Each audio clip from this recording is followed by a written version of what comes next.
নমস্কার বন্ধুরা, Trihans lifestyle and mom চ্যানেলে আপনাদের সকলকে স্বাগত জানাই। আজ এমন একটা রেসিপি শেয়ার করব যা খেলে কিন্তু বাচ্চাদের মুখে রুচি ফিরে আসবে। বাচ্চাদের মুখে রুচি কেন নেই, বাচ্চারা কেনই বা খাচ্ছে না, সবার আগে কিন্তু সেটা জানা দরকার। অনেক সময় কিন্তু কৃমি হলে বাচ্চাদের মুখে রুচি থাকে না। কৃমি হলে বাচ্চাদের পেটে গ্যাসে সমস্যা তৈরি হয়, আর কিন্তু অনেক সময় বাচ্চাদের বমি বমি ভাবও তৈরি হয়।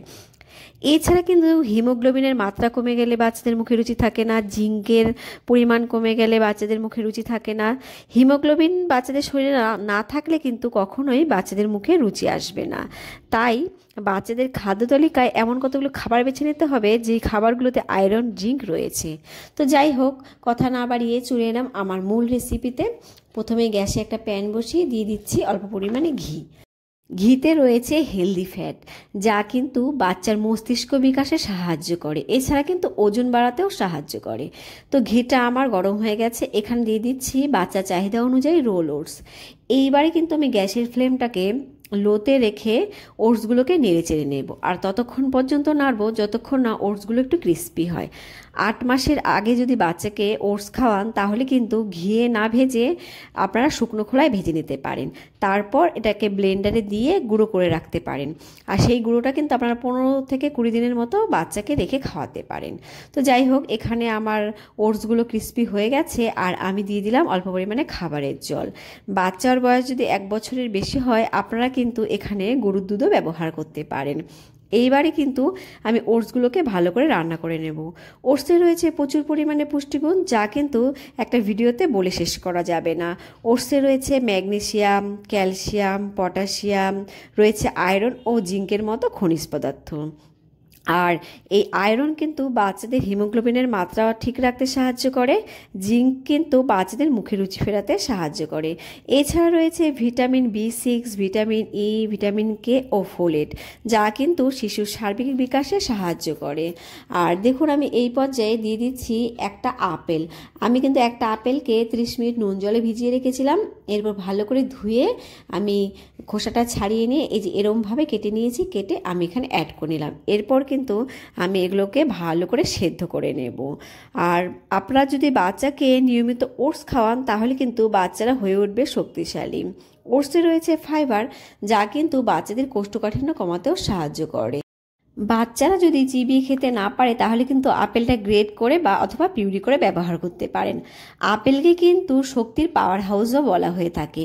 বাচ্চাকে যদি রোজ একটা আপেল খাওয়ান তাহলে কিন্তু বাচ্চারা বিভিন্ন রোগ থেকে দূরে থাকবে। আর এই পর্যায়ে আমার আপেল আর ওটসগুলো সেদ্ধ হয়ে গেছে, আর আমি কিন্তু এখানে দিয়ে দিলাম অল্প বাদাম গুঁড়ো। আমি 2 আমন্ড বাদাম সারা রাত জলে ভিজিয়ে রেখেছিলাম, এরপর কিন্তু আমি গ্রেটারে গ্রেট করে এখানে দিয়ে নিয়েছি। আর বাদামে কিন্তু প্রচুর প্রোটিন থাকে, যা কিন্তু শিশুর টিস্যু তৈরি ও মেরামতে সাহায্য করে। বাদামে রয়েছে ফাইবার, যা কিন্তু বাচ্চাদের কোষ্ঠকাঠিন্য কমাতে সাহায্য করে ও হজম শক্তিও কিন্তু উন্নত করতে সাহায্য করে।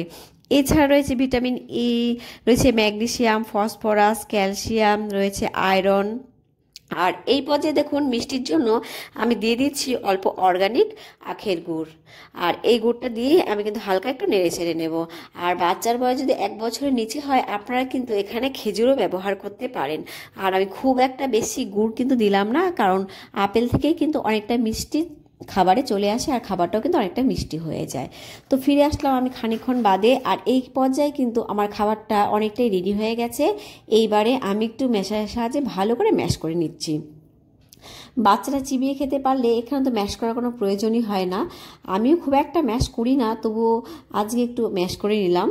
বাচ্চারা ফর্মুলা মিল্ক খেলে আপনারা কিন্তু এই পর্যায়ে ফর্মুলা মিল্ক অ্যাড করতে পারেন। আর 6 মাস থেকে কিন্তু বাচ্চাকে এই খাবারটা সকালে বা দুপুরে দিতে পারেন, তাতে কিন্তু কোনো সমস্যা হবে না। আর এই পর্যায়ে কিন্তু আমি খাবারটা নামিয়ে নেব, আর আমি কিন্তু এরম ঘনত্বেই নামাচ্ছি। আর আপনারা বাচ্চারা যেমন ঘন বা পাতলা খেতে পছন্দ করে আপনারা কিন্তু সেই বুঝেই নামাবেন। এই খাবারটা সকালে খাওয়ালে সারাদিনের পুষ্টি কিন্তু বাচ্চারা এই খাবার থেকেই পেয়ে যাবে। আর এই পর্যন্ত আমার সঙ্গে থাকার জন্য আপনাদের অসংখ্য অসংখ্য ধন্যবাদ। আজকে এই পর্যন্ত, দেখা হবে আরও একটি নতুন বাচ্চাদের মজাদার রেসিপি নিয়ে। আর আমার চ্যানেলে যারা নতুন তারা কিন্তু অবশ্যই আমার চ্যানেলটাকে সাবস্ক্রাইব করে দেবেন। বাচ্চাদের ভালো রাখবেন আর ভালো থাকবেন। Bye bye.